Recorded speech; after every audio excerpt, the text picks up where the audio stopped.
정부의 뉴스 브리핑. 낸시 펠로시 하원 의장과 제임스 맥거번 하원 규칙위원회 위원장은 어제 제117차 의회 규정을 공개했습니다. 그런데 이른바 미래지향적이라는 이 규정집에는 아버지, 어머니, 아들, 딸 등 성별이 반영된 용어를 제거한다는 내용이 포함돼 논란이 예상됩니다. 하원 규칙위원회는 성명에서 이 법안은 전면적인 윤리개혁을 포함하고 미국 국민에 대한 의무를 높이고 하원을 역사상 가장 포괄적으로 만들어주는 것이라고 설명했습니다. 새 규정집은 새 의회가 소집되면 상정되고 표결될 예정입니다. 펠로시 하원 의장은 맥거번 의장과 의원들 덕분에 민주당은 하원을 미국 국민들의 요구에 맞춰 일하도록 더욱 책임감 있고 투명하고 효율적이게 해줄 전례 없는 대담한 개혁안을 만들어냈다고 말했습니다.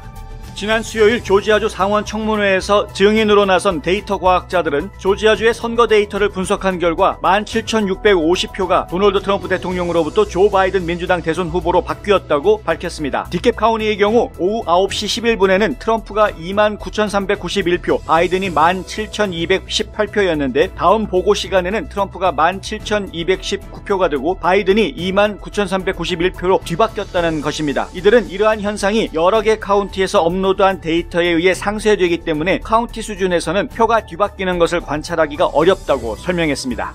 페이스북이 조지아주 연방상원 결선 투표를 불과 며칠 앞둔 시점에서 켈리 래플러와 데이빗 펄듀 상원 의원의 기금 모금 페이지를 차단했다고 에폭타임스가 보도했습니다. 전국 공화당 상원위원회가 운영하는 조지아 배틀그라운드 펀드가 래플러와 펄듀 의원 선거 캠프를 위해 활동하는 페이지를 페이스북이 광고 금지 등의 정책을 위반했다며 차단한 것입니다. 전국 공화당 상원위원회는 빅테크가 다시 도전하고 있다며 선거일이 불과 나흘 앞인데 용납할 수 없는 일이라고 밝혔고, 페이스북 대변인은 자동 시스템이 계정을 비활성화한 것이라며 해당 계정이 다시 복구됐다고 밝혔습니다. 시애틀 경찰은 새해 전날 밤 칼 앤더슨 공원에서 시위대가 인근 지역의 업소들을 공격해 파손한 데 대해 관련자 4명을 체포했다고 밝혔습니다. 브라이트바트는 이 시위가 안티파가 주최한 것이라고 보도했습니다. 경찰은 시위자 중 한 명이 업소를 파손한 것으로 보고 그를 체포했는데, 이 남성은 당시 폭죽과 휘발유가 든 유리병을 소지하고 있었습니다. 또 다른 남자는 경찰에 얼어붙은 계란을 던졌다고 당국은 밝혔습니다. 이 외에도 킹카운티 청소년 서비스 센터와 동부 지역에서도 불법 시위를 벌이는 시위대를 체포했습니다. 경찰은 최근 시 공무원들이 노숙자 야영지를 청소하기 위해 소탕작전을 벌인 것과 이번 시위가 관련돼 있는 것으로 보고 있습니다.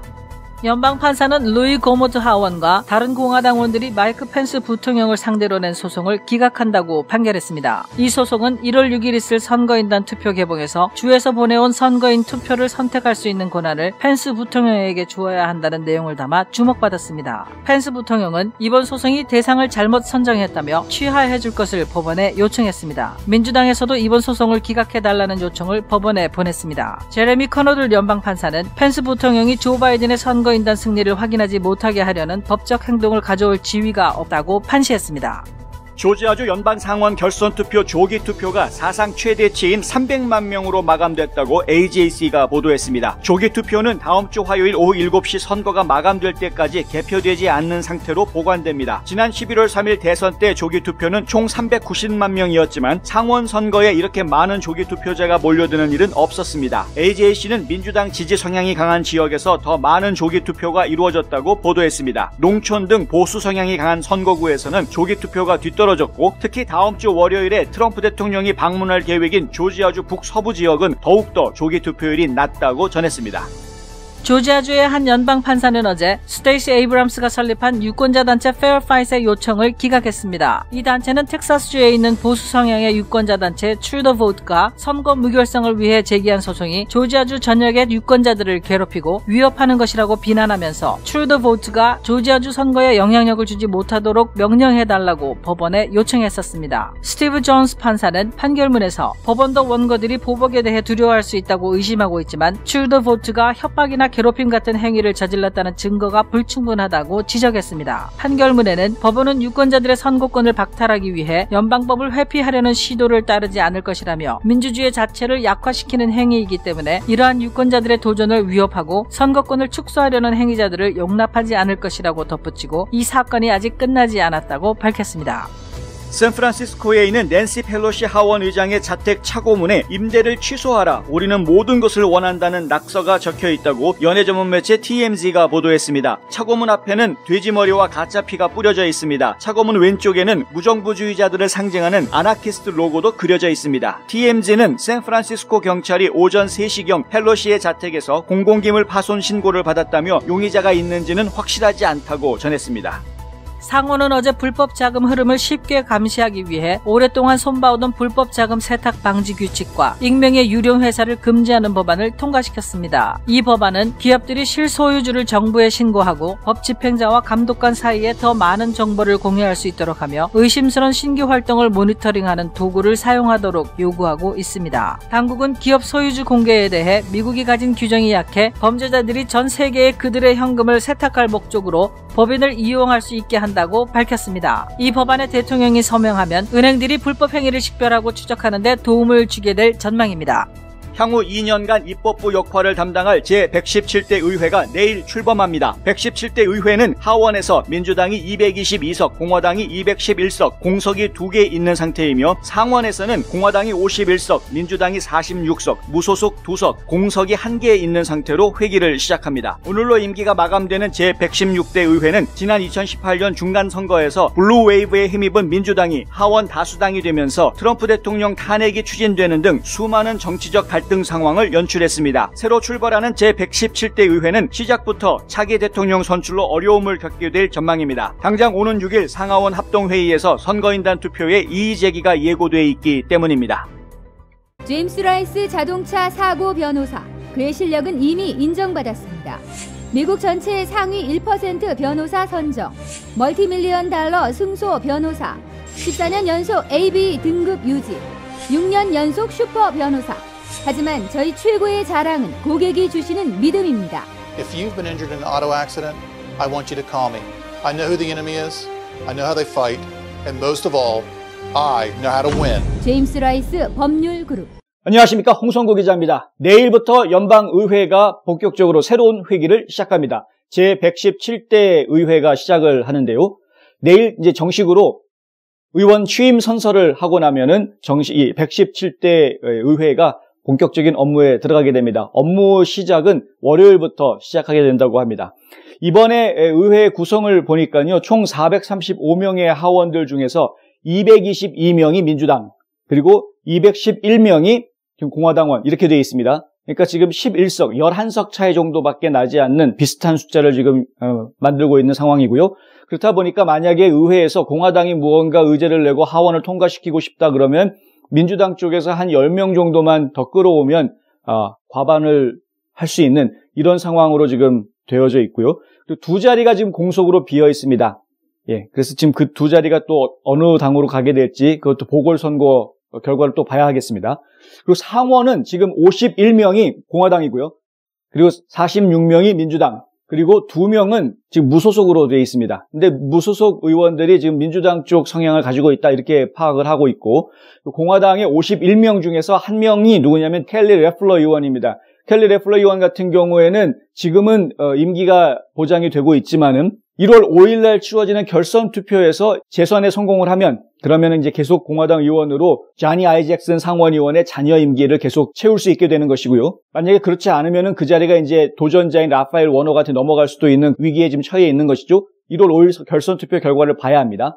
그리고 공석이 하나가 있는데 그 비어져 있는 공석이 바로 데이비 퍼듀 의원의 의석입니다.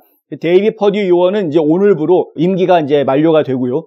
1월 5일 날 선거에서 결선 투표에서 승리를 해야, 그래야 다시 117대 상원의원으로 취임을 할 수 있게 됩니다. 그만큼 이제 조지아주 선거 결과에 따라서 상원은 일단 시작은 51대 48로 시작을 하지만 이것이 50대 50이 될 수 있다. 이런 상황이 1월 5일 날 지금 나올 수 있다는 것이죠. 민주당에서는 그렇게 만들기 위해서 지금 총력전을 펼치고 있는 것이고, 그렇다 보니까 전국적으로 자원봉사자부터 시작해서 정말 전국에 있는 민주당 단체들이 지금 총동원되고 있는 그런 상황이고요. 공화당도 마찬가지로 단 한 석이라도 놓치지 않기 위해서 지금 최대한 결집해서 노력하고 있는 이런 모습을 보여주고 있는 상태입니다. 정말 조지아주가 결전의 혈투장이 되어져 있는 이런 상태이죠. 어쨌든 117대 의회는 이렇게 지금 시작을 하게 됩니다. 그런데 저희가 전해드리려고 하는 뉴스의 진짜 내용은 이제 이제부터입니다. 117대 의회가 진행되는 동안, 그동안에 이제 의회는 뭡니까? 입법부니까 법을 만드는 곳이죠. 이 법을 만들 때 이 법안에 들어가는 문구에서 남자, 여자가 구분이 되는 이런 뉘앙스가 있는 단어들은 사용되어서는 안 된다, 없애야 된다 라는 새로운 규칙이 지금 이야기가 되고 있어서 논란입니다. 이게 무슨 얘기냐? 앞서 보도에서 말씀드린 대로 규칙위원회가 있는데요. 이 규칙위원회에서 새로운 규정집을 지금 발표를 했습니다. 이 새로운 규정집의 내용 중에 규칙 제23조 제8항에 보면은 어떤 내용이 있냐면 제가 읽어드리겠습니다. 아버지, 어머니, 아들, 딸, 형제, 자매, 삼촌, 이모, 사촌, 조카, 진려, 남편, 아내, 장인, 장모, 사위, 며느리, 시동생, 시누이, 계부, 계모, 의붓아들, 의붓딸, 의붓형제, 의붓자매, 이복형제, 이복자매, 손자, 손녀, 이런 단어들은 딱 들으면 이게 남자인지 여자인지가 구분이 되는 단어들이죠. 이런 단어들은 이제 법안에다가 집어넣으면 안 된다라는 규정을 만든 겁니다. 이런 용어들은 없애야 된다라는 규정을 지금 만든 겁니다. 아버지를 아버지라 부르지 못하고 어머니를 어머니라 부르지 못하는 홍길동 법안이 만들어지게 되는 그런 상황인데, 과연 이게 참 뭔 일이 벌어지고 있는 것인지. 그렇습니다. 이것에 대해서 낸시 펠로시 하원의장이 이런 말을 했다고 합니다.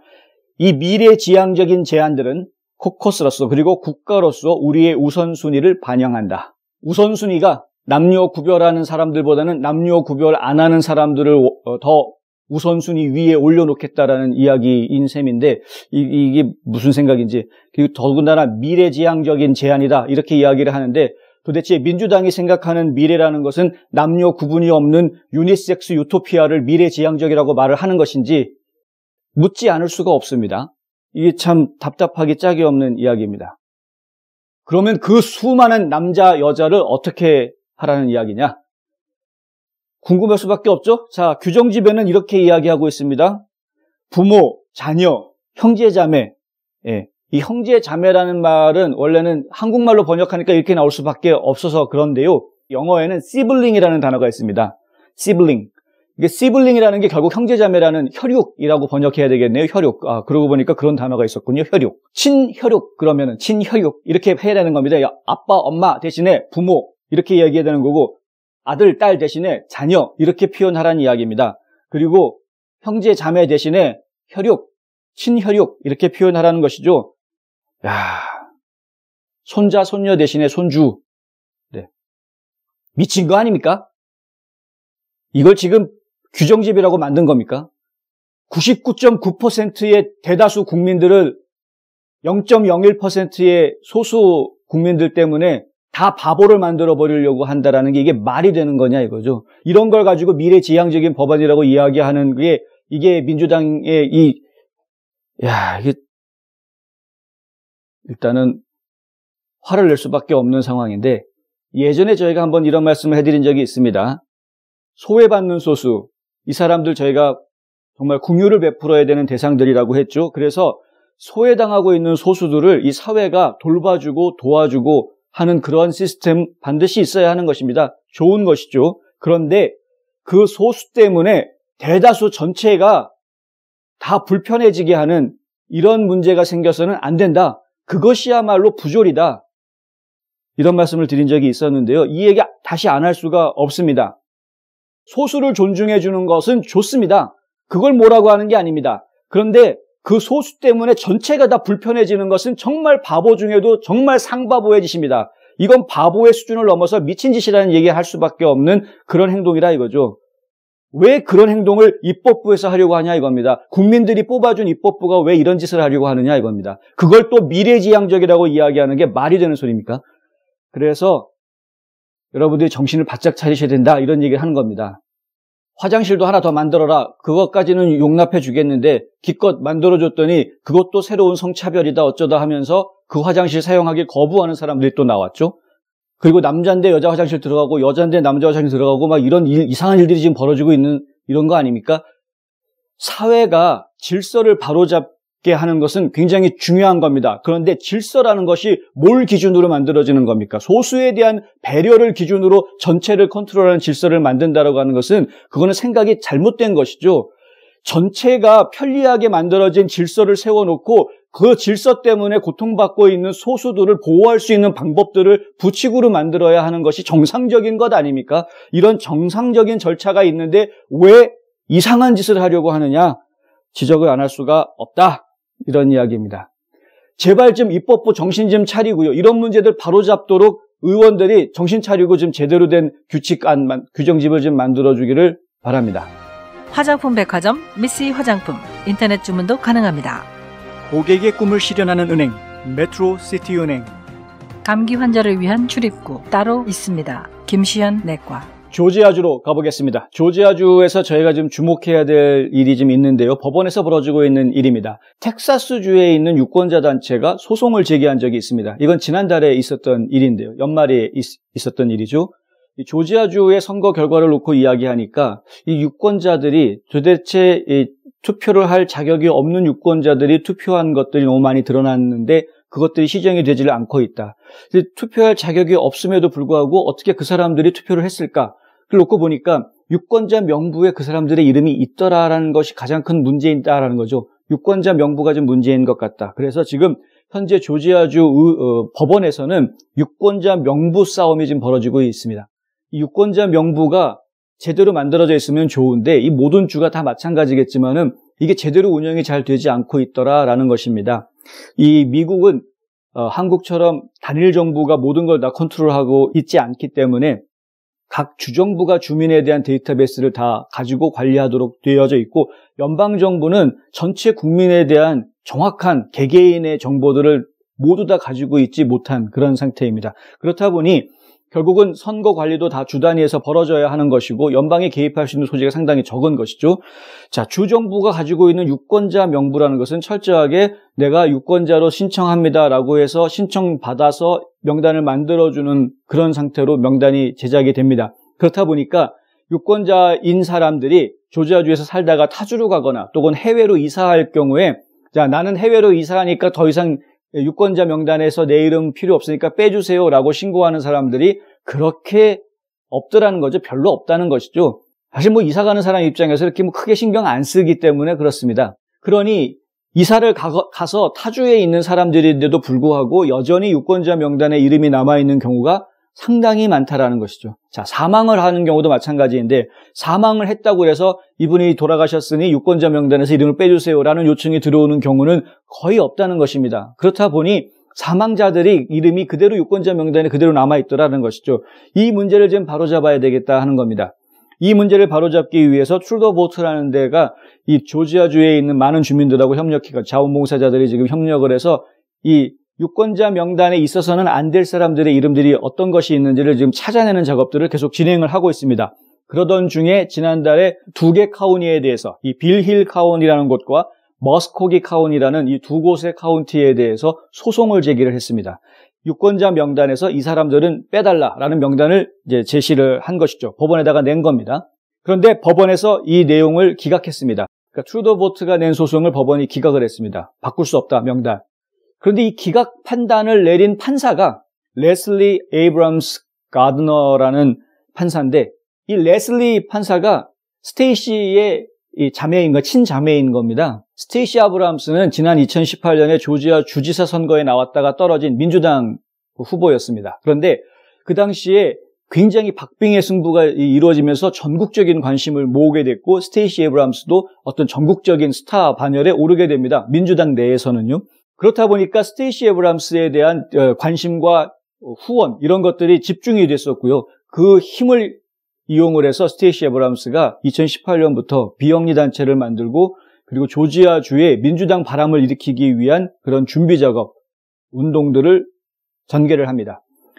그랬던 인물인데 이러한 인물의 자매인, 친자매인 레슬리 에이브람스가 판결을 내린 것입니다. 그렇게 바꿀 수 없다. 그리고 나서 이 두 개 카운티 중에 한 개 카운티, 머스코기 카운티라는 곳에 대해서는 항소가 이루어집니다. 항소심이 이루어지지 정말 이 사람들은 빼야 되는 사람들이다 명단에서 라는 항소심이 이루어지게 되고요. 그 항소심에서 결국은 판사가 자기 자신의 판복을 좀 번복하게 됩니다. 어떻게 번복을 하냐면 명단을 바꾸는 것 자체는 허용할 수 있다 하지만 그 바꿔야 되는 근거가 우체국에 되어져 있는 주소 이전 신고 시스템 그것만 가지고 바꾸는 것은 곤란하다. 그 이외의 다른 이유까지 근거를, 지금 정확한 근거를 제시를 해야지 바꿀 수 있다라고 좀 토를 붙여서 자신의 바꿀 수 없다라고 내렸던 판결을 다시 번복하는 그런 재판결을 내놓습니다. 그러니까 결국에는 그런 인물들이 있는 거죠. 사망한 경우에는 당연히 빠져야 되는 거 아닙니까? 유권자 명부에서. 이 조지아주의 유권자 명부 시스템은 사실은 몇 년이 지나도록 투표를 하지 않으면 그러면은 자동적으로 유권자 명단에서 비활성화 처리가 되게 돼 있습니다. 비활성화 처리가 돼 있는 사람들은 투표를 할 때 투표한 사람이 내가 유권자가 맞다라는 것을 신분 증명을 다시 해야 되는 그런 이제 번거로움을 겪게 됩니다. 그런데 어떤 이유로든 그런 번거로움들이 그냥 너무 쉽게 넘어갈 수 있는 일이 돼버렸었던 거죠. 지난 11월 3일 선거에서 그런 일들이 많이 발생했더라는 겁니다. 이건 분명히 따져 물어야 되는 것이고 신분증을 다시 확인한다거나 본인이 맞는지 재확인을 하거나 하는 작업들이 제대로 이루어졌어야 되는데 그런 것들이 제대로 이루어지질 않고 그냥 단순하게 유권자 명부에 이름이 있다라는 이유 하나만으로 그 표가 받아들여진 일들이 많았다라는 것입니다. 그러니까 결국에는 그런 문제를 바로잡기 위해서는 아예 유권자 명부 자체를 좀 정리를 해야 된다. 그죠? 근데 그 유권자 명부를 정리하자라는 일이 그게 쉬운 일이 아니기 때문에 정부에서는 할 수 없는 그런 것이었고요. 그렇다 보니까 이런 민간단체에서 직접 조사를 해서 그 조사 결과를 가지고 법원을 통해서 그 명부를 고치는 작업을 진행하려고 했던 것이죠. 근데 일이 여기서 끝나지가 않고요. 이 스테이시 아브람스가 만든 비영리 단체가 두 개가 있는데 그 중에 하나인 Fair Fight라는 단체에서는 이 트루더 보트가 더 이상 조지아주 선거에 개입하는 것을 막아달라라는 소송을 또 냅니다. 아니 타주에 있는 단체가 왜 조지아주에 와가지고 여기서 이렇게 유권자 명부 명단 빼려고 그러고 이 투표 개표하는 걸 와서 감시하겠다고 하고 왜 이런 활동을 하느냐, 이 사람도 이렇게 하지 못하게 막아달라라고 법원에다가 소송을 또 냅니다. 그런데 법원에서는 이제 그 소송을 기각했습니다. 뭐 당연한 결과라고 저희는 생각합니다. 유권자들의 권리를 보호하는 차원에서는 인정되어야 되는 부분들이 있는 것이죠. 그리고 제대로 된 유권자 명부를 만들겠다라는 작업을 하는 것이 위헌은 아니기 때문에 법에 위반되는 것이 아니기 때문에 그것을 막을 권리가 없는 것입니다. 그런데 이 판사도 지금 오바마 전 대통령의 임명을 받은 판사인데 이 판사가 기각을 할 때 판시한 내용, 이 판결문의 내용에는 어떤 말이 들어가 있느냐 하면요. 이 케이스는, 그러니까 이 사건은 끝나지 않았다. 그러니까 본인이 판결을 내리면서도 페어 파이트는 소송할 자격 없다 그러면서 판결을 내리면서도 이 사건은 끝난 사건이 아니다. 무슨 얘기냐면 언제든 다시 소송 다시 해라 라고 오픈해 둔 겁니다. 만약에 이 트루더 보트라는 단체와 관련되어 있는 사람 혹은 그 단체에 있는 사람들이 정상적으로 유권자 명단에 있는 사람인데 마치 그 사람이 유권자 명단에 있어서는 안 되는 사람이다라고 가짜로 거짓으로 문제 삼는다거나 아니면은 이 조지아주에 있는 주민들을 이 사람들이 괴롭힌다거나 이런 식으로 뭐 사기를 친다거나 괴롭힌다거나 이런 여러 가지 문제가 있을 경우에는 언제든 다시 신고해라 이겁니다. 언제든 다시 소송을 제기해라. 이게 소송을 오픈해주고 판결을 내린 이런 상황입니다. 바꿔서 이야기하면은 지금 트루더 보트 같은 단체들이 이런 유권자 명단에서 문제가 있는 부분들을 삭제하려는 그런 움직임들에 일정선 그 제약을 줄 수 있는 약간 그들을 좀 위협할 수 있는 그런 판결을 내놓은 것이나 마찬가지죠. 지금 조지아주가 저도 몰랐는데 지금 이번 이런 보도들이 나온 것을 쭉 보니까 의외로 오바마 전 대통령 때 임명한 연방판사들이 상당히 많이 있다라는 것을 저도 지금 새삼 깨우치게 되고요. 지금 이런 것들이 결국에는 이 조지아주 안에서 합법적인 투표가 이루어지게 하고 불법적인 표가 끼어들지 못하게 막는 노력들을 상당히 어렵게 만들고 있다. 이런 이야기를 좀 전해드립니다. 어제 저희가 보도해드렸지만은 그리고 오늘도 또 추가로 보도를 해드렸지만은 조기 투표에서 이미 300만 명이 투표를 했다. 부재자 우편 투표와 조기 투표를 다 합쳐서 이야기하는 것인데요. 300만 명이 이미 투표를 끝냈다라는 이제 보도가 나왔습니다. 굉장히 많은 숫자입니다. 애틀랜타에서 지금 가장 유력한 일간지인데 AJC에서 이 분석을 해봤더니 대부분 조기 투표가 많이 이루어진 지역들은 민주당 성향이 강한 곳들이었다 이겁니다. 사실 민주당 성향이 강한 지역들은 애틀랜타를 중심으로 한 메트로 애틀랜타 지역의 몇 개 카운티, 그 다음에 저 사바나 지역에 있는 사바나를 중심으로 한 몇 개 카운티, 그리고 또 이쪽 뒤에 콜럼버스라든가 이 조지아 남동쪽에 있는 그 지역의 몇 개 카운티 정도가 답니다. 나머지 지역들은 거의 대부분 다 공화당이 우세한 곳들인데 시골 지역들이죠. 근데 이 시골 지역들, 공화당이 우세한 지역에서는 이 조기 투표가 잘 이루어지지 않았다. 이런 분석이 또 나왔습니다. 이런 분석을 놓고 이야기하자 그러면은 지금 공화당에서는 당연히 1월 5일 날 선거일 날 최대한 많은 사람들이 나와서 투표해달라라고 지금 계속 촉구를 하고 있는 그런 상황인 것이죠. 어제 보도해드린 대로 하면 어떤 분석은 한 80만 명 이상 투표가 이루어져야 그래야 공화당이 승리할 수 있는 선이다.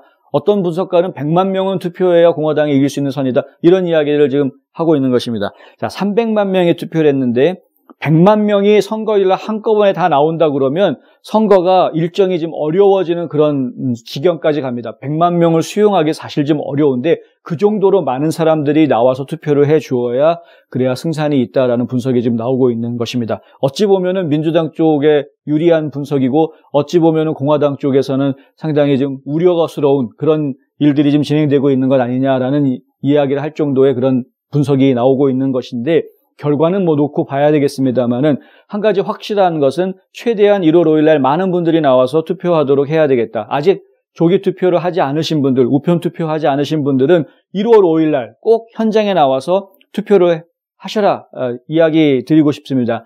만에 하나 본인이 유권자 등록이 돼 있는지 안 돼 있는지 확실하지 않다. 그래서 잘 모르겠다라고 하시는 분이 계시면 일단 투표를 하십시오. 일단 투표를 하시고 본인이 유권자 명단에 없다라고 투표소에서 이야기를 하면 본인의 신분증, 본인이 시민권자라고 증명할 수 있는 본인의 사진이 들어있는 신분증을 제시를 하시고 그리고 본인이 지금 그 집에 살고 있다는 걸 증명할 수 있는 그 서류를 제출하시면 됩니다. 그것이 유틸리티 빌이 될 수도 있고 본인이 가지고 있는 운전면허증이 될 수도 있습니다. 주소만 정확하게 나오면 되니까 그거를 보여주시고 투표하실 수 있습니다. 투표를 하시고 나면 만약에 이분이 정말 유권자가 맞다라는 판단이 서게 되면 그게 다 개수에 포함될 수 있습니다. 그러니까 유권자 등록을 하지 않았다고 하더라도 투표 현장에 나가서 투표하실 수 있다는 점을 좀 주변에 알려주시면 도움이 좀 될 것 같습니다. 경험과 실적이 증명하는 김효지 부동산 전문인. 학자금과 대학 입시 상담은 AGM 인스티튜트. 불타는 곱창이 해서 정말 맛있는 불타는 해물찜.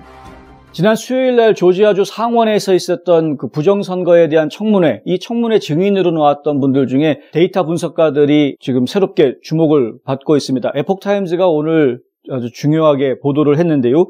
이 데이터 분석가들 3명이 팀을 이루어서 지난 11월 3일 날 있었던 선거 결과 발표된 내용들을 쭉 시간별로 따져가지고 분석을 쭉 해봤는데 디캡 카운티에서 뭔가 이상한 점을 발견을 한 것입니다. 밤 9시 11분경에는 분명히 트럼프 대통령이 앞서고 있었는데 근데 그 다음 발표가 나왔을 때에는 완전히 숫자가 뒤바뀐 스위치된 그러니까 트럼프 대통령이 얻었던 표수가 바이든 후보가 얻은 것으로 바뀌고 바이든 후보가 얻었던 표수가 트럼프가 얻은 표수로 바뀌는 이런 현상이 나타난 것입니다.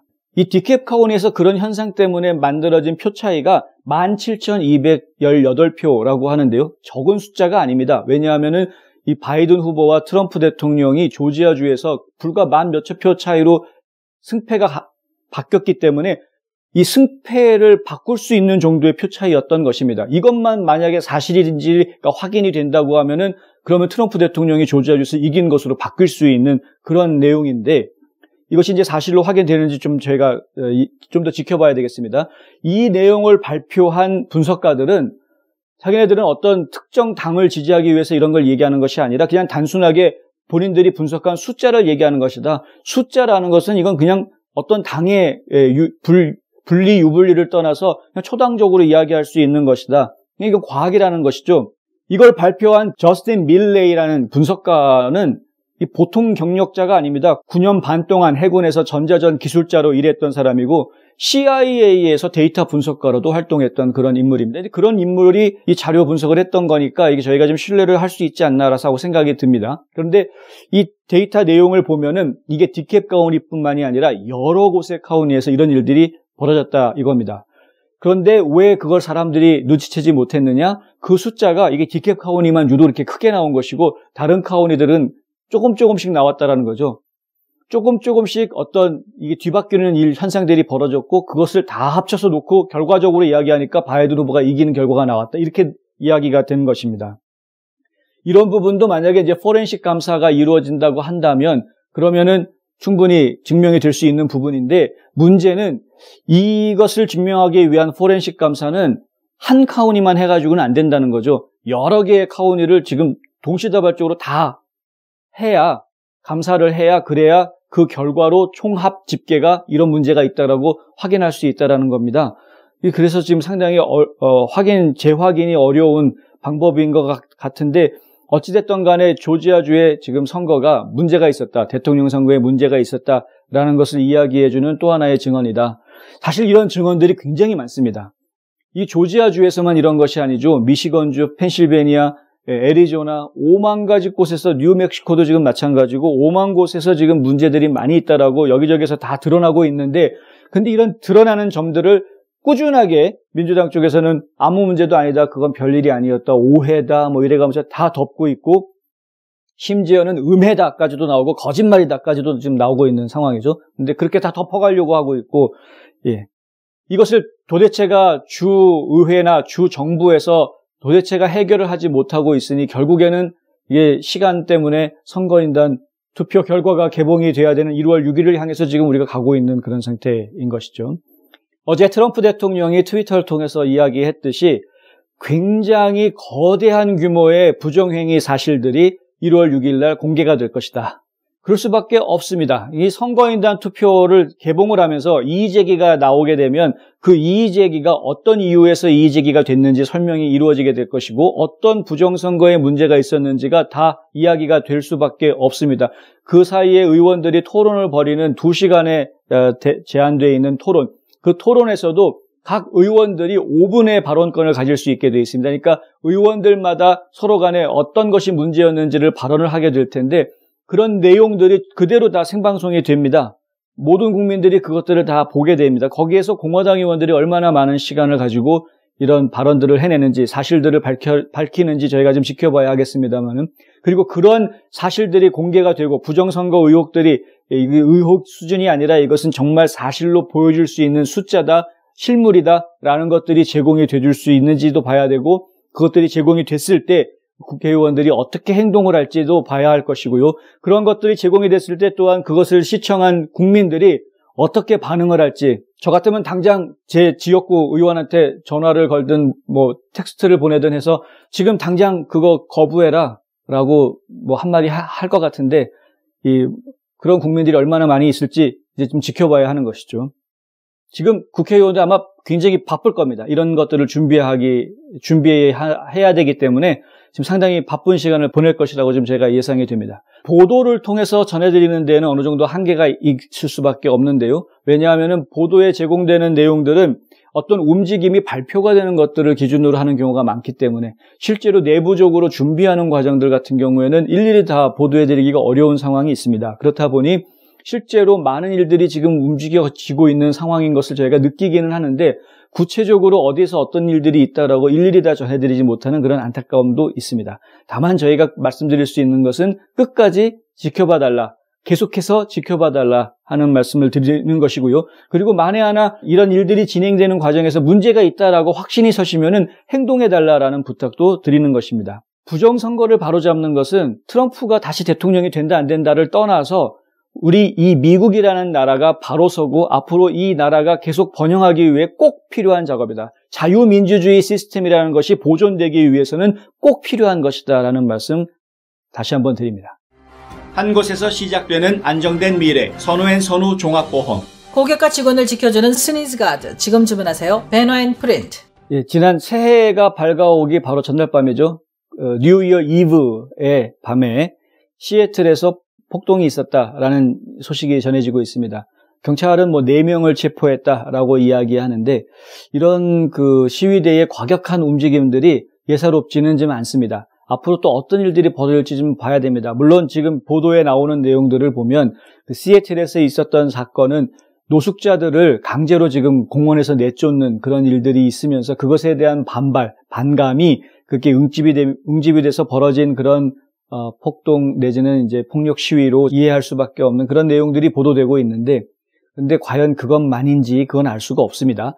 지금 현재 많은 시위단체들이 지금 잠잠해져 있는 전국적으로 보면은 시위단체들이 그나마 좀 조용한 그런 상태인데 언제 폭발할지 알 수가 없는 것이죠. 지난번 코로나 바이러스 사태 속에서 터져나왔던 블랙 라이브스 매터 운동, 그리고 그 블랙 라이브스 매터 운동이 폭력적인 시위로 이어지는 모습들 저희가 아직도 기억을 하고 있는데, 그런 일들이 언제 또 벌어질지, 그리고 그게 한번 벌어지면은 순식간에 파급 효과를 가지기 때문에 저희가 지금 계속 긴장해서 저희 안전 문제, 주변의 안전 문제를 좀 신경 써야 될 때인 것 같습니다. 일반 업소들을 운영하시는 분들은 업소 내의 안전 문제, 그리고 업소에 있는 유리창 관리라든가 여러 가지 문제들을 좀 신경을 써주셔야 할 것 같고요. 그리고 또 개인적으로도 자신의 안전, 자신의 가정의 안전을 위해서 본인들이 어떤 준비를 해야 될지 필요한 것들을 좀 준비하시는 그런 지혜도 필요할 것 같습니다. 리누드 변호사 같은 경우에는 혹시 모르는 사태를 대비해서 총을 사라든가, 아니면은 혹시 모르는 사태를 대비해서 생필품들을 미리 좀 비축해둬라, 이런 말까지 하고 있는데, 사실 그 정도까지 가리라고 생각하지는 않지만, 그럼에도 불구하고 일단 어떤 모종의 안 좋은 일들이 벌어질 때를 대비한 그런 지혜가 필요한 시점인 거는 같다라는 말씀을 좀 드립니다. 홍성구의 뉴스 브리핑은 여기까지 하겠습니다. 저는 다음 주에 다시 찾아뵙겠습니다. 시청해 주셔서 감사합니다.